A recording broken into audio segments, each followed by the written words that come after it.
తమ్ముడు ఏ ఊరు? మాది కర్తాల్ మండల్ సలార్పూర్ గ్రామం, మాది రంగారెడ్డి జిల్లా. ఓకే, ఏం చదువుకుంటున్నావా? అవును, డిగ్రీ కంప్లీట్ అయింది, ఇప్పుడు ఖాళీగానే ఉంటున్నా. ఓకే, ఎలా ఉంది పరిస్థితి? రేపు చదువుకొని బయటకు వచ్చే స్టూడెంట్స్కి ఏమైనా ఉద్యోగాలు వచ్చే అవకాశం ఉందా ఈ ప్రభుత్వంలో? అసలుకి మాకంటే ఎటువంటి గ్యారెంటీ అనేది ఏం లేదు.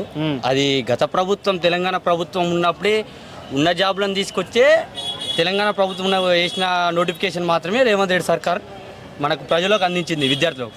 కొత్తగా సార్ ఎన్నికైన తర్వాత, రేవంత్ రెడ్డి ఎన్నికైన తర్వాత, సీఎంగా అయిన తర్వాత ఒక నోటిఫికేషన్ వేసి తర్వాత ఎగ్జామ్ రాసి మార్క్స్ వచ్చింది అనేది అయితే ఏం లేదు, జాబ్ కొట్టింది అనేది అయితే ఏం లేదు. ఇంకా ఎలా ఉంది పరిస్థితి? ఊళ్ళో రైతుల పరిస్థితి ఎలా ఉంది? అసలు రైతుల పరిస్థితి ఇంకా ఘోరం అన్న, చెప్పుకోరాదు అది.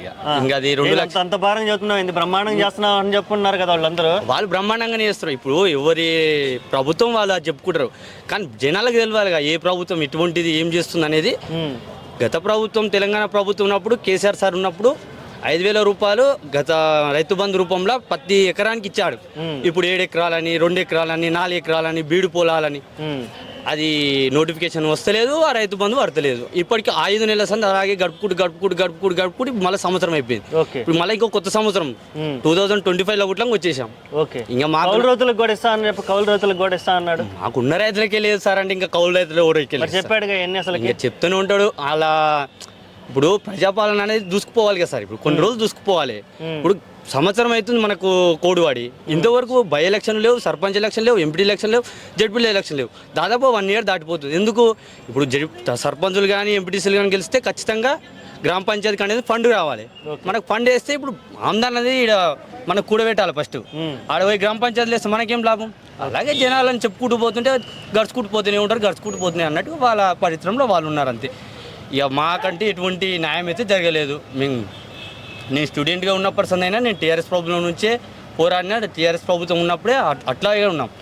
మాకు ఏదో ప్రభుత్వం వస్తుంది, ఏదో చేస్తుంది అనేది కాదు. ఖచ్చితంగా రైతులకు, స్టూడెంట్స్కి ఖచ్చితంగా న్యాయం జరగాలి. ఫీజు రీజర్మెంట్, ఫీజు ఇంతవరకు వేస్తాం అని చెప్పారు, కానీ ఇంతవరకు 1 రూపాయి ఇవ్వలేదు. రైతు ఘోరంగా అంటే స్టూడెంట్స్ ఉన్నారు సార్ ఇప్పుడైతే. అశోక్ నగర్లో కానీ ఏడవైన లక్షల ఫీజులు కట్టి లక్షలు చేసి అందులో పోయి స్టడీ చేసి వస్తుందేమో రాదు. నోటిఫికేషన్ వేస్తే జాబులు రావు, జాబులు వేస్తే నోటిఫికేషన్ రాదు. ఓకే, నెక్స్ట్ చూడబోతే మరి కేటీఆర్ గారిని అరెస్ట్ చేస్తా ఉంటున్నారు కదా, ఎలా ఉంది అభిప్రాయం ఏంది అసలు? ఈ ఫార్ములా రేస్ అయితే నీకు తెలుసు. ఈ ఫార్ములా రేస్ గురించి నేను 1 week నుంచి చూస్తూనే ఉన్నా, వెయిటింగ్ న్యూస్లా చూస్తూనే ఉన్నా. అరెస్ట్ చేస్తాం. అసలు ఈ రేసింగ్ అనేది ఒక తెలంగాణని ఏదో మోడల్గా ఒక హై రేంజ్లో పెట్టాలని కేటీఆర్ సార్ అనుకున్నాడు. బట్ మనకి ఇప్పుడు ఎటువంటిది కేటీఆర్ సార్ మీద ఎటువంటి ఆరోపణలు లేవు. ఇంకా మిగతా దాని మీద కేసులు వేస్తామంటే ఎటువంటి న్యాయం లేదు. ఏదో ఒకటి ఈ రేసింగ్ అనేది ఒక తీసుకొచ్చి ఆయన మీద వేస్తా అంటారు. రేపు 7 తారీఖు విచారణ ఉందంటారు హైకోర్టులో. నిన్ననే 31st జైలు వేస్తామని చెప్పారు. ఇప్పుడు 7 తారీఖు నాడు వేస్తామని అంటారు. ఇక 7 తారీఖు నాడు కేటీఆర్ సారు ఒకవేళ జైల్లో ఉంటే దాని తర్వాత పరిమాణం అనేది ప్రజలు చూసుకుంటారు, కోర్టు చూసుకుంటుంది ఇంకా తర్వాత. ఓకే, అసలు కేటీఆర్ గారు తప్పు చేసి ఉంటారని నువ్వేమన్నా ఫీల్ అవుతున్నావా? లేదు, ఏం తప్పు చేయలేదు. అతను కేటీఆర్ సార్ ఉన్నందుకే తెలంగాణలో ఈ మాదిరిగా ఉంది. ఓకే, మేము 2014 చూడండి, బిఫోర్ చూడండి, కాంగ్రెస్ ప్రభుత్వం హయాంలో ఉన్నప్పుడు చూడండి, తర్వాత వచ్చిన పథకాలు చూడండి. కేటీఆర్ సార్ వచ్చి ఈ రేసింగ్ పెట్టి తెలంగాణ ఏదో మాదిరిగా పెంచాలని పోయిండు. మళ్ళీ ఈ గవర్నమెంట్ వచ్చి ఏదో రకంగా దీన్ని కూల్చివేయాలి, ఏదో ప్రజల్లో ఏదో తప్పుడు ప్రచారం చేసి ఏదో నిన్న మొన్న అంతకుముందు గుట్లంగా కవితక్క పేరు మీద గుట్లంగా అనవసరంగా కేసేసి జైల్లో 1 year పెట్టేశారు. 6 months 8 months పెట్టారు. ఏంటంటే కేసీఆర్ ప్రభుత్వాన్ని తీసుకుపోవాలి, జైల్లో పెట్టాలి.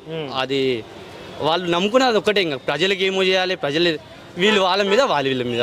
ఏం చేస్తుండే కేటీఆర్, ఏం చేస్తుండే కేసీఆర్, ఏం చేస్తుండే హరీష్ రావు, వీళ్ళ మీద తప్పించి ప్రజలు ఏం చేస్తారు, ప్రజలకు ఏం అందుతుంది, సంక్షేమాలు అందుతున్నాయా అందుతలేవా అనేది ఒక్క రూట్లో ఏ ఎమ్మెల్యే పట్టించుకుంటలేడు, ఏ ఎంపీ పట్టించుకుంటలేడు, ఎవరు పట్టించుకుంటలేరు.